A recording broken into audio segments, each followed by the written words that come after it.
Hello and welcome back to my channel. Today's video is a little bit of a strange mashup. To start with, I have some Bristol Smooth cardstock, chipped sapphire, uncharted mariner, prized ribbon, and black soot distress oxides. Now, if you're looking at these colors and thinking that's probably a galaxy, you would be right. So, I had done a video not too long ago with a galaxy in it, so I probably don't need to explain too much of this. I'm just laying colors down and then I'm going to color over it with black, which looks horrible to start with.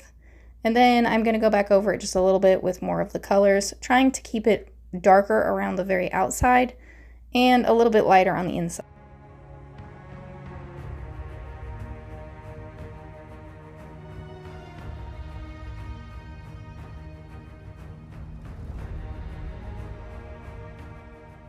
Once I'm fairly happy with the ink blending, I do need to add some splatter. So I have my white acrylic paint and I have this Frost shimmer spritz that I'm going to water my paint down with. I did this because it kind of makes it flow pretty well, and I don't know that the shimmer really shows up, but I did feel like it was a little less transparent this way. And as you've seen, I had a big blob. I just wiped it off and kept going. I didn't have time to worry about it. And now I'm just splattering it all over. I feel like a lot of splatter makes it look more like a starry sky. Once it's dry, I've used my large stitched stackable rectangle. And I am going to heat emboss the sentiment using Hero Arts White Unicorn Pigment Ink and Hero Arts Detail Embossing Powder.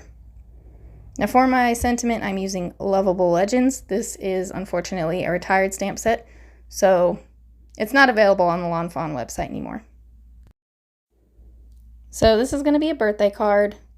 So I have stamped out Have Anne, and then the next part of my sentiment is going to be Unbelievable, which I did stamp that slightly crooked, but again, I just let it go. I didn't think it was too terrible, so I just left it. There was also a couple bald spots in that one. I'll fix that later. And then birthday. So the whole sentiment is have an unbelievable birthday.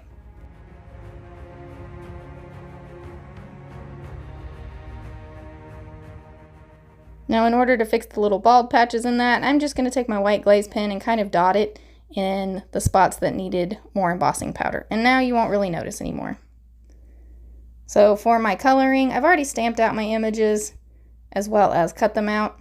And I used Out of This World and Critters in the Arctic.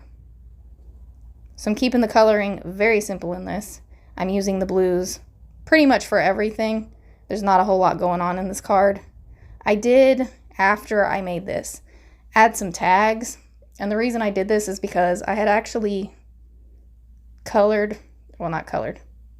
out a bunch of other sea critters from various Lawn Fawn stamp sets, and so I had them all laying around on my desk and decided I should probably use them. So I decided to make tags, and I was super happy with those. I will show you those at the end. Before my narwhal, I'm keeping it simple. As I said, I just did the lighter blues for the body, darker blues for the spots, and then I'm also going to do the darker blues for the horn.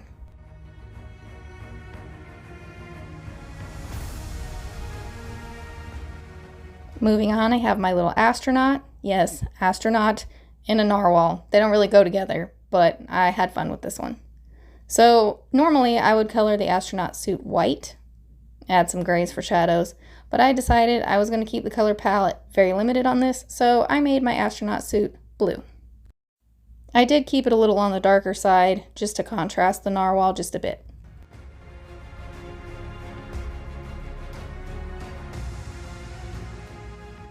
Now with the darkest cool gray I have, I'm going to color in the hands, the belt, and the shoes and the buttons. And I'm also going to color in the face. And I know that looks scary, but I just wanted a black looking shield over the face instead of a clear one.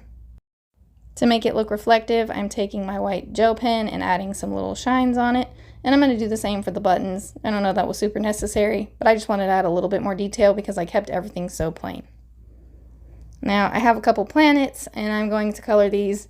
I didn't care what the actual planets look like.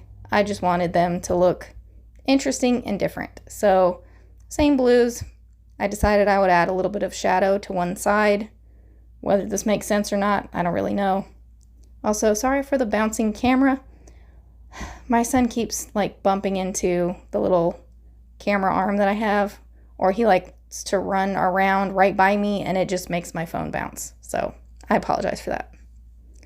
Now for the coloring of this, I decided to add a little bit of detail with some swirly, wavy lines, and I kind of wanted it to be similar to water a little bit since I have water and space things going together.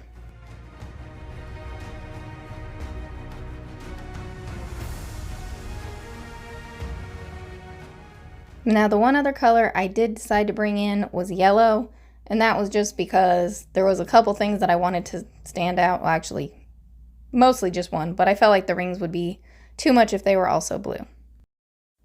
For the second planet, I'm doing the exact same thing pretty much. Coloring it blue, adding some shading to one part of it, and then I'm just going to do some little squiggly, wavy lines all over the planet.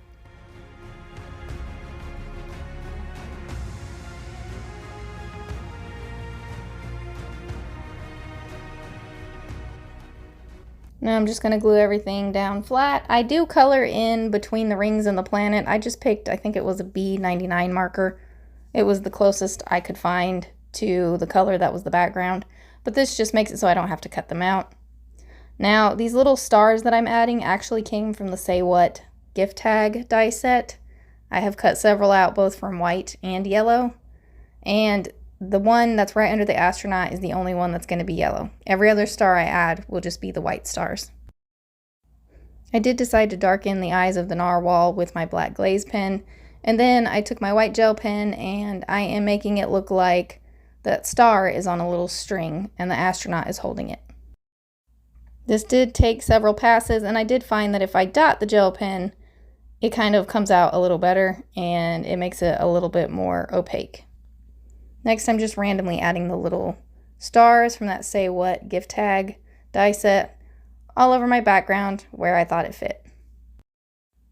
I do use the Say What gift tag for the gift tags at the end. Now, I don't show you really any of that other than the finished product because I did that off camera, but that will be coming up in a moment.